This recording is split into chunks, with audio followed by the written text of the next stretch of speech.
Hello everyone, কেমন আছো তোমরা সবাই? আশা করছি তোমরা সবাই খুব ভালো আছো আর আমিও ভালো আছি। আমি পিঙ্কি, আমি আবার হাজির হয়ে গেছি তোমাদের সামনে আরও একটা নতুন ভিডিও নিয়ে। দেখো, কোনো কিচ্ছু রাখার উপায় নেই, পিঁপড়েগুলো যা জ্বালাতন করে না। কোটোটা ধুয়ে দিয়েছি কিন্তু শুকায়নি জন্য আর এগুলো ভরতে পারিনি।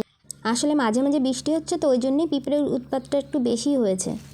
পিঁপড়ের দাঁতে এত জোর, দেখো মানে প্লাস্টিকটা পর্যন্ত ফুটো করে নিয়েছে।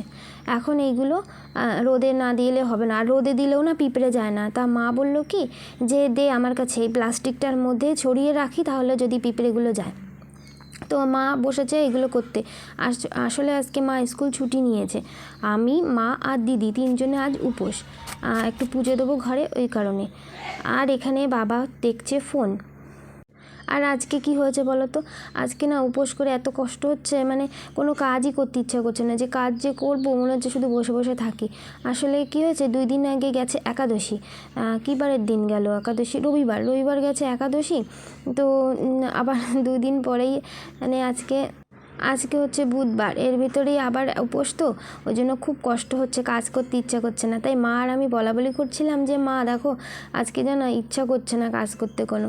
এই কথা শুনেছে বাবা ভাত খাচ্ছিল, তো ও এই কথাটা শুনে বাপরে বাপ, যে দেখো মানে খেয়ে কলে এসে হাত ধুতে এসে, এবার বাসন ছিল কলে কয়টা, দাদা খেয়েছে, সেই বাসন টুকটাক 2-1টা বাসন ছিল, বেশি ছিল না।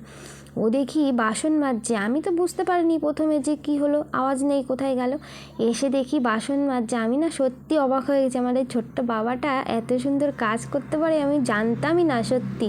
তাই ভাবলাম তোমাদের সাথে একটু শেয়ার করে দিই। দেখো কী সুন্দর করে বাসনটা মাজছে।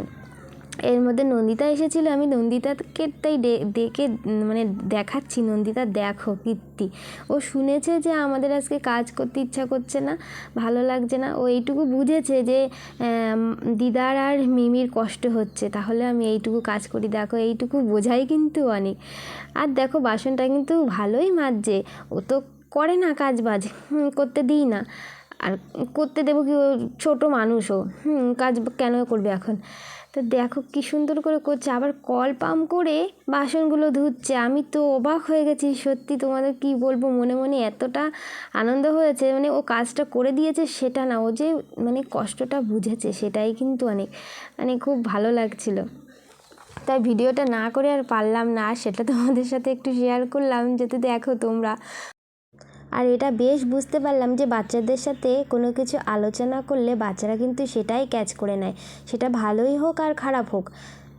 তবে ভালো জিনিসের থেকে খারাপ জিনিসটাই কিন্তু ক্যাচ করে বেশি বাচ্চারা। সেই কারণেই আমাদের সাবধান হয়ে কথা বলতে হবে, যাতে মানে কোনো খারাপ কিছু ওদের সামনে আলোচনায় মানে করা যাবে না, তাহলে ওরা কিন্তু সেটাই শিখে যাবে। তবে আজকে যে বিষয়টা ও ক্যাচ করেছে তার জন্য আমি কিন্তু খুব গর্বিত, মানে আমার খুবই ভালো লাগছে। আর দেখো এখানে দুষ্টুমিও করছে, আমি ভিডিও করছি জন্য বাসনটা ধুয়ে সেই জলটা আমার গায়ের দিকে দিচ্ছে। আর বারে বারণ করছি, বাবা থাক অনেক হয়েছে, আর এই কটা বাসন আর তোমার মাজতে হবে না। কিন্তু ওই যে প্রশংসা করে ফেলেছি যে, ওই জন্য আবার বেশি বেশি করে বাসনটা মাজছে। তবে বাচ্চার যে কোনো ভালো কাজে বড়দের উৎসাহ থাকাটা কিন্তু খুবই জরুরি, তাহলে কিন্তু তারা কাজের আরও মনোযোগ বাড়ে এবং কাজটা সে আরও ভালো করে করার চেষ্টা করে। তো যাই হোক, বাসনটা দুষ্টুটা মেজেছে, এবার মেজে ধুয়েছে, মানে ধুয়েছেও ভালো দেখলাম আর কি। তো তারপরে যদিও আমি আর একবার করে ধুয়ে নিয়েছি বাসনগুলো, কারণ ওর ওপর ভরসা করে পুরোটা তো ছেড়ে দেওয়া যায় না। সেটা যাই হোক, সেটা তো আমি পরে করে নিয়েছি ওর আড়ালে। তোমরা কিন্তু কমেন্টের মাধ্যমে আমার এই ছোট্ট বাবাটার জন্য কিছু লিখো ভালো কথা, তাহলে ও যদি দেখে ও খুব খুশি হবে। আর ওর জন্য একটু প্রে করো, জানি ও একটা ভালো মানুষ তৈরি হতে পারে। ডাক্তার ইঞ্জিনিয়ার তো অনেক হওয়া যায়, অনেকেই হয়, কিন্তু একজন ভালো মানুষ হওয়াটা খুব দরকার। তো বাসন মেজে বাবু এবার গেলেন খেলা করতেও না, ঠিক তার থেকেও খারাপ কাজ যেটা, রৌদ্রের ভেতরে সাইকেল চালাতে। এই যে সাইকেলটা নিয়ে বেরিয়ে পড়লো। বললাম বাবা রোদে যেও না, কিন্তু শুনলে তো, সবসময় তো শোনে না কথা, ওই যে বেরিয়ে পড়লো। তারপরে ওকে আনার জন্য কী করলাম, দই ছিল একটু, আরও দই ভীষণ ভালো খায়, তো এই দইটা এনে বললাম বাবা এই দইটা খাও বসে। তো খুব আনন্দ, নেচে নেচে এবার দইটা খাওয়া শুরু করেছে, সারা মুখে লাগিয়েও নিয়েছে। আর এদিকে আমরা এই কি এইটাকে নাম বলে কি কট্টু, এই নিয়েই মানে বিপদে পড়ে গেছি। পিঁপড়ে মোটা ছাড়াচ্ছেই না, আর না ছাড়ালে আমি মানে কোটোয় ভরতে পারছি না, আর কোটোয় না ভরলে না আরও পিঁপড়ে একদম পুরো গুঁড়ো গুঁড়ো করে ফেলবে, ছাতু ছাতু করে দেবে একদম। আর আজকে আমরা উপোসের পরে এটাই খাবো, আজকে আর ভাত টাত কিছু খাবো না, মা আমি দিদি কেউই খাবো না। তো এখানে বাদাম সেদ্ধ করেছি, একাদশীর দিন যেরকম করি আর কি সেরকম, কিন্তু একাদশীর দিনে তাও 12টার পরে খাই, কিন্তু আজকে আর খাবো না। আসলে আজকে ছিল নৃসিংহদেবের আবির্ভাব দিবস, তো 6টা পর্যন্ত মানে 6টার সময় তো ওনার আবির্ভাব হয়, তো 6টা পর্যন্ত আর কি মানে উপোস করব, তারপরে পুজো দেব, পুজো দেওয়ার পরে একেবারে রাত্রে খাবো। আর রাত্রেও আমরা অন্য জাতীয় জিনিস মানে পঞ্চশস্য এসব কিছু খাবো না, এটাই খাবো। বাদাম সেদ্ধ করে নেব, আর যে প্রসাদ দেবো সেইগুলো, আর এই যে এটা রান্না করবো, এটা কিন্তু ভাতের মতনই করে রান্না করতে হয়, কিন্তু এটা খুব তাড়াতাড়ি হয়ে যায়। তো আলু টালু কিছু দিলে কি করতে হয়, ওইগুলোকে আগে কিছুটা সেদ্ধ করে নিতে হয়, তারপরে এটা দিতে হয়। আর এটা একদম মানে কাছে বসে থেকে করতে হয়, খুব অল্প সময়ের মধ্যে হয়ে যায়। বলো ওম জ্বালা,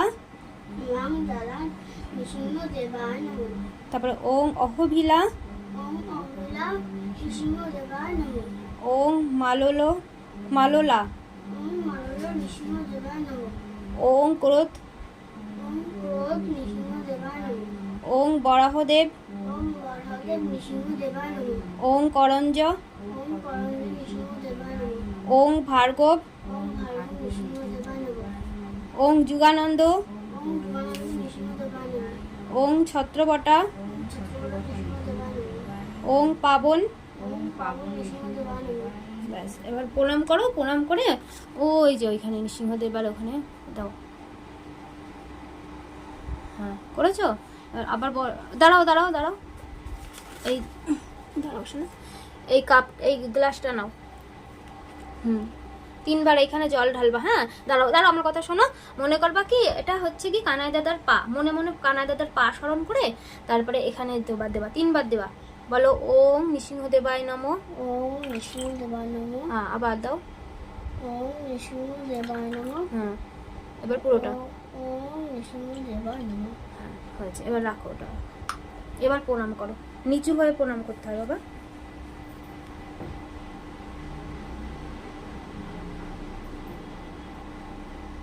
ঠাকুরকে বলো আমার একটু সুবুদ্ধি দাও, আমাকে মানুষের মতো মানুষ করো, তোমার ভক্ত করো।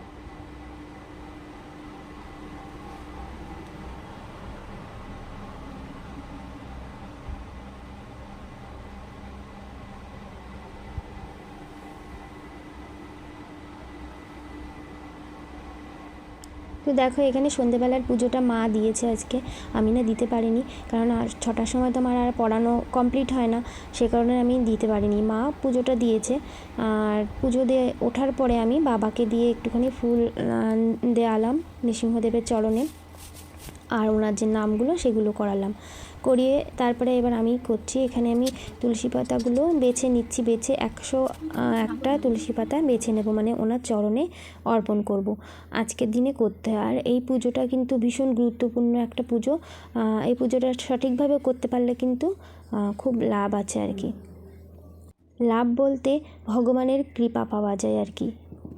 তো এখানে দেখো ওনার যে অভিষেক করতে হয়, এখানে না আমার কাছে নৃসিংহদেবের কোনো মানে আর কি টোটাল কোনো মূর্তি কিংবা পিকচার বলে সেসব নেই, বইয়ের ভেতরে একটা ওনার ছবি ছিল, সেটাতেই আমরা পুজোটা করছি। সে কারণে ওনাকে অভিষেক করতে গেলে যে ফলের রস কিংবা পঞ্চামৃতর দ্বারা করতে হয় সেটা করতে পারিনি, তাই ওনাকে স্মরণ করেই ফলের রস দিয়ে বাটির ভেতরে ওনার অভিষেকটা করেছি আর কি, খুবই সাধারণভাবে করেছি। আজকের মতো এই পর্যন্ত, দেখা হচ্ছে নেক্সট ভিডিওতে, ভালো থেকো, সুস্থ থেকো, বাই বাই।